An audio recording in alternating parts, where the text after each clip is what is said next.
Hello friends, இன்றைக்கி ஒரு மிக முக்கியமான தலைப்பில் நம்ம பேச போகிறோம். அந்த தலைப்பு என்ன அப்படின்னா, குழந்தை பேரின்மை அப்படிங்கிற பிரச்சனையை அக்குபஞ்சர் மருத்துவம் எப்படி அணுகுகிறது. இந்த தலைப்பில் தான் இப்போ நம்ம பார்க்க போகிறோம். இந்த குழந்தை பேரின்மைங்கிறது இந்த பிரச்சனை வந்து பார்த்திங்கன்னா, இப்போ இருக்க காலகட்டத்தில் நம்ம சமுதாயத்திலையும் சரி குடும்பங்கள்லையும் சரி ஒரு மிகப்பெரிய பிரச்சனையாக உருவெடுத்துக்கிட்டு இருக்கு. இதை எப்படி தெரிஞ்சுக்கலாம் அப்படின்னா, எல்லா ஊர்களையும் பாருங்கள், செயற்கை கருத்தரித்தல் மையம் அப்படிங்கிற அந்த மாதிரியான மருத்துவமனைகள் நாளுக்கு நாள் அதிகரிச்சுக்கிட்டே வருது. முன்னாடி காலங்களில் இப்போ தமிழ்நாட்டில் சரி இந்தியாவிலையும் சரி அங்கே ஒன்றும் இங்கே ஒன்றுமா இருந்த அந்த மாதிரியான மருத்துவமனைகளோட எண்ணிக்கை வந்து அதிகரிச்சுக்கிட்டே வருது. இந்த குழந்தை பேரின்மைக்கான காரணம் என்ன அப்படின்னா, ஒரே ஒரு காரணம் நம்மளால் சொல்ல முடியல. பலவிதமான காரணங்கள் இருக்கலாம். அது வந்து ஒரு பெரிய ஆராய்ச்சி. எப்படினாலும் குழந்தையின்மை அப்படிங்கிற பிரச்சனை வந்து பல குடும்பங்களை ஒரு துன்புறுத்தக்கூடிய, மிகுந்த மன கஷ்டத்துக்கு உள்ளாக்கக்கூடிய ஒரு பிரச்சனையாக இருக்குது. இப்போ நீங்கள் கடந்த ஒரு 50 வருஷத்தை நீங்கள் எடுத்துக்கங்க. இந்த ஒரு 50 வருஷத்தை வந்து நம்ம ஒரு கோணத்தில் பார்ப்போம். இதை ஒரு 2-3 பிரிவாக நம்ம பிரித்து பார்க்கலாம். 50 வருடங்களை ஒரு பிரிவில் ஆரம்ப காலகட்டங்களில், அந்த 50 வருடங்களில் ஆரம்பத்தில் பார்த்தீங்கன்னா 7-8 குழந்தைங்க, 10 குழந்தைங்க, அந்த மாதிரி ஒரு குடும்பங்களில் இருந்தாங்க. அதுக்கப்புறம் அடுத்த ஸ்டேஜுக்கு வரும்போது 4-5 குழந்தைங்க இருந்தாங்க. அப்புறம் அதுக்கடுத்த ஸ்டேஜில் வந்து பார்த்தீங்கன்னா ஒரு 2 குழந்தைகள், 3 குழந்தைகள் அந்த மாதிரி இருந்தாங்க. அப்புறம் ஒரு குழந்தையாக மாறிச்சு. அதாவது ஒரு குடும்பத்தில் ஒரு குழந்தை அப்படிங்கிற மாதிரி மாறி இப்போ ஒரு குழந்தை பற்றிக்கிறதே வந்து பார்த்தீங்கன்னா அது கிட்டத்தட்ட ஒரு போராட்டம் மாதிரியான சூழ்நிலையாக கணவன் மனைவிக்கு இடையில் அமைஞ்சிருக்கு. அப்படி அமைஞ்சிருக்கக்கூடிய ஒரு துர்பாக்கியமான நிலையில் இப்போ நம்ம இருக்கோம். இந்த குழந்தையின்மை பிரச்சனைக்கு இதில் இருக்கிற ஒரு சிகிச்சை எடுக்கிறதுல இருக்கிற ஒரு சின்ன சிக்கல் என்ன அப்படின்னா, எந்தவித மருத்துவ முறைனாலும் சரி, உங்களுக்கு இந்த சிகிச்சை எடுத்ததுக்கப்புறம் இன்ன தேதியில் குழந்தை பிறக்கும், அல்லது 3 மாதம் கழிச்சு குழந்தை பிறக்கும், 6 மாதம் கழிச்சு குழந்தை பிறக்கும், அதாவது சிகிச்சை எடுக்கும்போது 1 வருஷம் கழிச்சு குழந்தை பிறக்கும் அப்படிங்கிற உத்தரவாதத்தை யாராலையுமே கொடுக்க முடியாது. அப்படி கொடுக்கவும் மாட்டாங்க. அது அக்குபஞ்சர் சிகிச்சையாகவே இருக்கட்டும், அல்லது அலோபதியாக இருக்கட்டும், சித்த மருத்துவம், ஆயுர்வேதம், ஹோமியோபதி, யுனானி, இந்த மாதிரி உலகத்தில் இருக்கிற எந்த மருத்துவ முறையினாலும் சிகிச்சை அளிக்கிறது கான்ஃபிடண்ட்டாக கொடுக்கலாம். பட் வந்து குழந்தை பேர் உறுதியாக உண்டாயிரும் அப்படிங்கிற கேரண்டி அவங்களால யாராலையுமே எந்த மருத்துவ முறையினாலும் சரி, எந்த மருத்துவர்னாலையும் முழு மனதாக கொடுக்க முடியாது. அந்த மருத்துவம் அவங்க பார்ப்பாங்க. இதுக்கு ஏன் அப்படின்னா, இந்த மாதிரியான ஒரு நிலைமை அப்படின்னா, அந்த குழந்தை பேர் எப்போ உண்டாகுங்கிறது கடவுள் கையில் இருக்குது, அல்லது இயற்கை கையில் இருக்குன்னு சொல்லலாம், அல்லது இயற்கையாகவே எப்போ உங்களுக்கு அது நடக்குமோ அப்போ தான் நடக்கும் அப்படிங்கிற மாதிரியான பதில் தான் பெரும்பாலான மருத்துவ முறைகளில் சொல்லப்படுற பதிலாக இருக்குது. இப்போ நம்ம இந்த குழந்தை பேரின்மைக்கான அக்குபஞ்சர் மருத்துவம் அப்படிங்கிற அந்த கோணத்துக்கு நம்ம வருவோம். இப்போ ஒரு கணவன் மனைவி வர்றாங்க அக்குபஞ்சர் சிகிச்சைக்கு. இதை நம்ம எப்படி வந்து அக்குபஞ்சரில் அணுகலாம் அப்படின்னா, அணுகிறோம் அப்படின்னா, ஒரு கணவன் மனைவி, அதில் பெண் இருக்காங்க, அவங்களுக்கு பலவிதமான பிரச்சனைகள் இருக்கலாம். அதான் பெண்ணுக்கு சொல்கிறேங்க. அவங்களுக்கு என்ன மாதிரியான பிரச்சனைகள் இருக்கலாம் அப்படின்னா, கர்ப்பப்பை வந்து பலவீனமாக இருக்கலாம், அல்லது மாதவிலக்கு வந்து பார்த்திங்கன்னா கம்மியாக போகலாம், அல்லது அதோட அந்த ரத்தப்போக்கு வந்து அதிகமாக போகலாம், அல்லது அந்த சைக்கிள் வந்து மாறி மாறி வந்துக்கிட்டு இருக்கலாம், அல்லது சில பெண்களுக்கு மாதக்கணக்கில் வந்து மாதவிலக்கே வராமல் இருக்கும். 3 மாதத்துக்கு ஒருக்க, 2 மாதத்துக்கு ஒருக்க, 6 மாதத்துக்கு ஒருக்க கூட அந்த மாதிரி வரலாம்.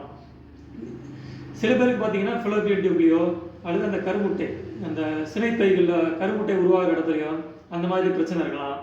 அல்லது கர்ப்பப்பை இந்த நீர்க்கட்டி, பிசிஓடின்னு நம்ம பரவலாக சொல்கிறாங்க பார்த்தீங்களா, அந்த மாதிரி நீர்க்கட்டிகள் இருக்கிற பிரச்சனையாக இருக்கலாம். மன அழுத்தமாக இருக்கலாம். அல்லது பெண்களுக்கு வந்து பார்த்திங்கன்னா உடல் பருமன், அது ஒரு பெரிய தொந்தரவாக இருக்கலாம். இந்த மாதிரி பிரச்சனைகளோட பெண்கள் இருக்குங்க, நம்ம அப்சர்வேஷன் பண்ணதில்லை. ஆண்கள் வரும்போது பார்த்தீங்க அப்படின்னா, ஆண்களுக்கு ஒரு விதமான பிரச்சனைகள் இருக்குது. அது என்னென்ன அப்படின்னா, எல்லாருக்கும்னு அவசியம் இல்லை, ஒரு பிரச்சனை 2 பிரச்சனை சேர்ந்துருக்கலாம், அல்லது ஒரு சில பிரச்சனைகள் மட்டும் இருக்கலாம். ஆண்களுக்கு நம்ம உற்பத்தி ஆகக்கூடிய அந்த உயிரணுக்கள் வந்து ரொம்ப குறைவாக இருக்கும், அந்த கவுண்ட்டு, அல்லது உயிரணுக்களே உற்பத்தி ஆகாமல் இருக்கும், அல்லது அந்த விதைப்பையில் வந்து பார்த்திங்கன்னா ஏதாவது அதோட அமைப்பில் வந்து ஏதாவது ஒரு மாறுபாடுகள் இருக்கலாம், அல்லது ஆண்களுக்கு வந்து அந்த தாம்பத்தியத்தில் வந்து விரைப்புத்தன்மையில் வந்து பிரச்சனை இருக்கும். எரக்டைல் டிஸ்ஃபங்க்ஷன் அப்படின்னு சொல்லுவாங்க. அந்த மாதிரியான பிரச்சனை இருக்கலாம். ஆண்களுக்கும் மன அழுத்தம் இருக்கும். அல்லது அந்த தாம்பத்தியத்தில் வந்து இன்ட்ரெஸ்ட் இல்லாமல் இருப்பாங்க. அப்புறம் ஆண்களுக்கு கூட உடல் பருமன் கூட ஒரு காரணமாக இருக்கலாம். இந்த மாதிரி ஒரு செட் ஆஃப் ஒரு பிரச்சனைகளோட பெண்கள் இருக்காங்க, இன்னொரு செட் ஆஃப் பிரச்சனைகளோட ஆண்கள் இருக்காங்க.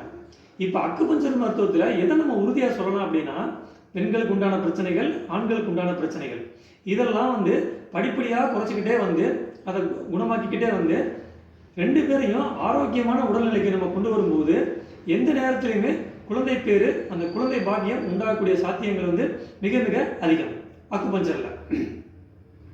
அதாவது நான் திருப்பி சொல்கிறேன், அக்குபஞ்சர் மருத்துவம் மட்டும் இல்லாமல் எந்த மருத்துவமே உத்தரவாதம் கொடுக்க முடியாது, திறந்துரும் அப்படிங்கிற உத்தரவாதம் கொடுக்க முடியாது.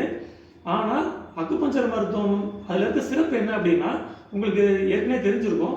அக்குபஞ்சர் மருத்துவம்னா அதில் மருந்துகள் கிடையாது, மாத்திரைகள், ஊசி எதுவும் கிடையாது, ஆய்வு கூட பரிசோதனைகள் கிடையாது, லெபரட்டரி டெஸ்ட் எதுவும் கிடையாது, ஆப்ரேஷன் எதுவும் கிடையாது, நோயாளியை போட்டு அலக்கழிக்கிறது, கஷ்டப்படுத்துறது, அந்த மாதிரியான சிரமங்கள் எதுவும் கிடையாது.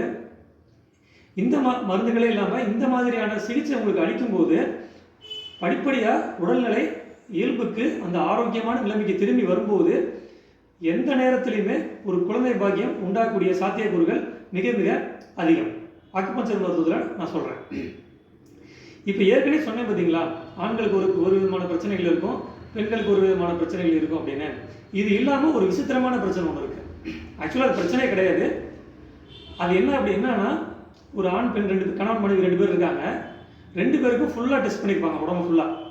2 பேருக்குமே எல்லா டெஸ்ட்டுமே நார்மலுக்கு காட்டும், ஆனால் குழந்தை பாக்கியம் இருக்காது. இது என்ன பண்ணுறது? இது வந்து ஒரு புரியாத புதிராக இருக்குது எல்லாருக்குமே. ஏன் உண்டாக மாட்டேங்குது? எல்லாமே நல்லா நார்மலாக தான் இருக்காங்க, அப்போ அவங்களுக்கு ஏன் குழந்தை உண்டாக மாட்டேங்குது? இதற்கும் மருத்துவ முறைகள் சொல்கிற பதில் என்ன அப்படின்னா, எல்லாமே நார்மலாக இருக்குது, அதுக்கு மேலே கடவுள் விட்ட வழி தான் அப்படிங்கிறது தான் பொதுவாக. வேறு என்ன பதில் சொல்ல முடியும் நம்மளால்? அதான் நம்ம சொல்ல முடியும். நம்ம கண்ட்ரோலுக்கு மீறி இருக்கிறதெல்லாம் இயற்கையோ அல்லது இறைவனோ அப்படிங்கிற மாதிரி தான் பதில் நம்மளால் சொல்ல முடியும். ஆனால் இந்த சூழ்நிலையில் தான் அக்குபஞ்சர் நம்ம உதவிக்கு வருது.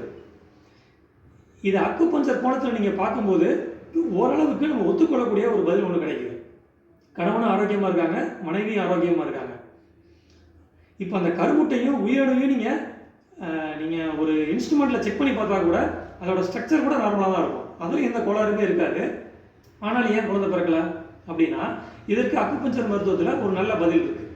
அக்குபஞ்சர் மருத்துவங்கிறது ஆற்றல், உயிராற்றலை அடிப்படையாக வச்சு நம்ம கொடுக்கக்கூடிய ஒரு சிகிச்சை முறை. அப்போ அவங்களுக்கு ஏன் குழந்தை பிறக்காமல் இருக்கலாம் அப்படின்னா, ஒரு வாய்ப்பு ஏன் அப்படி இருக்கலாம்னா, அந்த உயிரணுக்கள்லையோ அந்த கருமுட்டையிலையும் சரி அந்த உயிர் சக்தி வந்து கம்மியாக இருக்கும். அந்த உயிர் ஆற்றல், அந்த துடிப்பு, அந்த உயிர் சக்திங்கிற அந்த துடிப்பு வந்து கம்மியாக இருக்கிறதுனால என்ன நடக்கும் அப்படின்னா, அது உயிரணுவும் கருமுட்டையும் சேர்ந்து ஒரு கருவாக வந்து அந்த பைண்டிங் உண்டாகி ஒரு குழந்தைய வளரக்கூடிய சக்தி இல்லாமல் டக்குன்னு கலைஞ்சு போயிடும். கர்ப்பமாவாங்க, டக்குன்னு அது அப்படியே டிசிபேட் ஆகி கலைஞ்சு போயிடும். அதான் என்ன புரியும்படி எப்படி சொல்கிறது அப்படின்னா, அந்த உயிரணுல வந்து உயிர் சக்தி போதுமான அளவு இல்லாதனால அது கருமுட்டையில் நல்லா ஊடுருவி ஒரு பிணைப்பை உண்டாக்கக்கூடிய சக்தி அதுக்கு இல்லாமல் இருக்கும். அல்லது கருமுட்டையில் உயிர் சக்தி இல்லாதனால தனக்குரிய அந்த உயிரணுவை இழுத்து பிடிச்சி வைக்க அந்த பிடிமானம் வந்து இல்லாமல் இருக்கும், அந்த உயிர் சக்தி இல்லாதனால. அப்படி இருந்தால் தான் அதோட பாண்டிங் வந்து கரெக்டாக இருக்கும். அது வளர வளர உங்களுக்கு அது ஈடு கொடுத்து, அந்த வேகத்தை ஈடு கொடுத்து வளர முடியும். இப்போ அக்குபஞ்சர் மருத்துவங்கிறதே அந்த உயிராற்றலை அடிப்படையாக வச்சு கொடுக்கறதுனால நீங்கள் அக்குபஞ்சர் சிகிச்சை எடுத்துக்கிட்டே இருக்கும்போது நம்ம உடம்பு முழுக்க உயிராற்றலோட அதோட இன்டென்சிட்டி, அழுத்தம் அதிகமாகுது. அப்போ கருமுட்டை உயிரணுக்கள்லையும் அந்த உயிராற்றல் அதிகமாக இந்த மாதிரியான ஒரு புதிரான ஒரு பிரச்சனையும் சரியாகி குழந்தை பேர் உண்டாகிறதுக்கான வாய்ப்புகள் மிக மிக அதிகம். அந்த உயிர் சக்திங்கிறத வேதாத்திரி மகரிஷி வந்து ஓஜஸ் அப்படிம்பாரு. அவரோட பயிற்சிகளை அட்டன் பண்ணியிருந்தீங்கன்னா உங்களுக்கு தெரியும். ஓஜஸ் அப்படின்னு அதை சொல்லுவார். சில பேர் தேஜஸ் அப்படின்னு கூட சொல்லுவாங்க. நம்ம நார்மலாக புரிஞ்சுக்கிறதுக்கு வந்து எனர்ஜி அப்படின்னு சொல்லலாம், உயிராற்றல். அப்போ இந்த மாதிரியான இக்கட்டான சூழ்நிலைக்கும் ஒரு தீர்வு நம்ம அக்குபஞ்சர் கோணத்தில் கிடைக்குது நமக்கு. ஸோ இப்போ ஃபைனலாக என்ன சொல்ல வரேன் அப்படின்னா,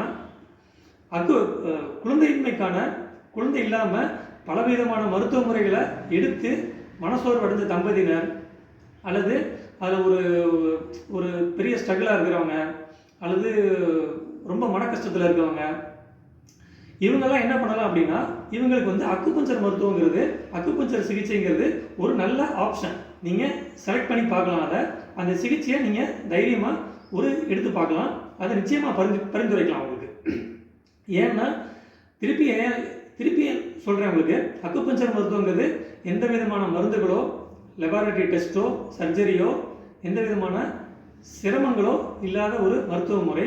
அதனால் குழந்தையின்மைக்காக எதிர்நோக்கி இருக்கவங்க, அதில் சிரமப்பட்டுக்கிட்டு இருக்கவங்க, ரொம்ப ஆழ்ந்து வருத்தப்பட்டுக்கிட்டு இருக்கவங்க, நீங்கள் கண்டிப்பாக அக்குபஞ்சர் மருத்துவத்தை முயற்சி செய்து பார்க்கலாம். அதில் உங்களுக்கு குழந்தை பாக்கியம் கிடைப்பதற்கான வாய்ப்புகள், சாத்தியக்கூறுகள் மிக மிக அதிகம். இந்த வீடியோவை பார்த்துக்கிட்டு இருக்க நண்பர்கள்,